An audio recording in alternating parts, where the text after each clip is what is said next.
all in on Sam Darnold?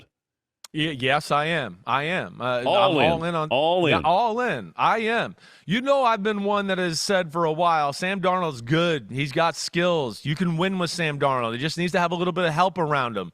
And as I always say, one of my things I always, when you're around crap all the time, like he was with the Jets and Carolina, you're going to start to smell like crap too. I'm sorry. And that's what happened to him a little bit. But he's at a spot right now that is perfect for him.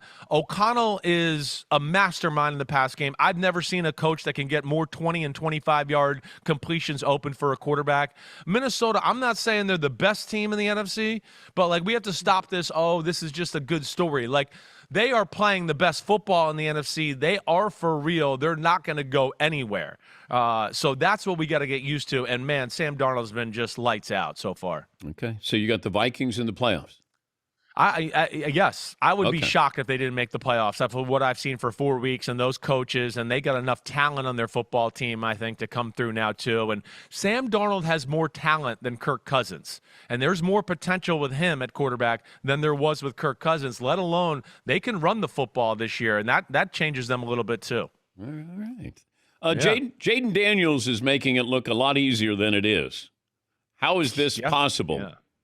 Right? I mean, I'm shocked. I knew he was going to be good this fast, right off the bat, right? On the heels of what we saw last year from C.J. Stroud, but you go, that only happens, every now and then with a rookie quarterback.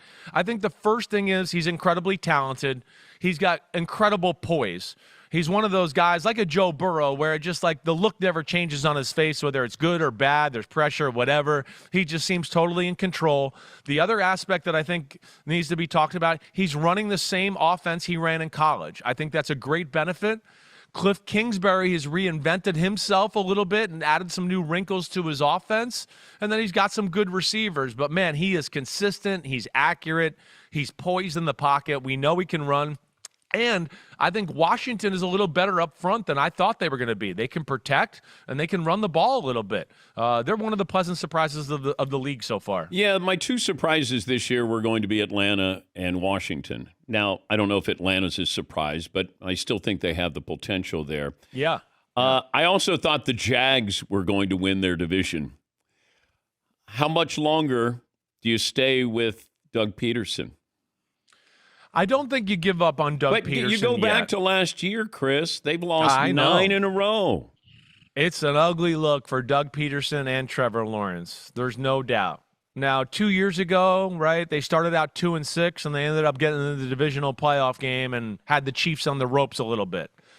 So I think from that aspect, you don't give up on Doug Peterson yet, no. But it is concerning, and they just can't seem to make the big plays to get them over the hump to win a football game. I mean, they're about to go up 24-7 against the Dolphins. They fumble on the way in, right? Yesterday, Trevor Lawrence had some throws that would have put, they're going to be the Texans are going to be in a tough spot. They get down inside the goal line one time and come away with no points late in the football game where they could have gone up by 10 points. So, the offense, it's just so much work. And Trevor Lawrence is being paid like he's a superstar to take over a game, and he's not doing that, right? You saw the guy that was doing that the other day, and C.J. Stroud. He does it, and that's what kind of leaves a bad taste in your mouth right now is Trevor Lawrence is not taking that next step to be the guy that can carry the organization. Chiefs lose Rashee Rice maybe for the season now. Isaiah Pacheco out with a broken leg.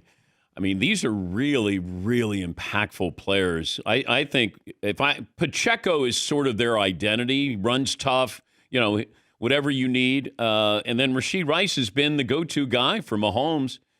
This could be real. I mean, I know they're undefeated, but you start to have these injuries, they pile up. Maybe you're not getting as much out of Travis Kelce, more pressure on the defense. Mahomes has got to find another playmaker here. So what do you make of the Chiefs moving forward? Yeah, I mean, it's one of the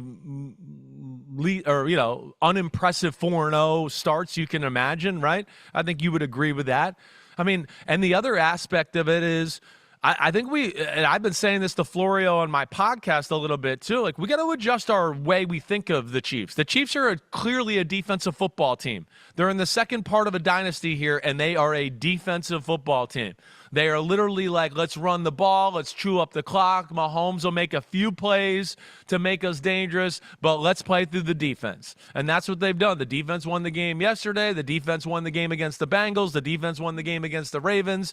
They've been phenomenal. The defense won the game against the Falcons. So I worry about the Chiefs' offense in general. I guess the reason you don't go like, 4-alarm fire is because we saw the offense not be that damn good last year, and there they were hoisting the trophy at the end of the year.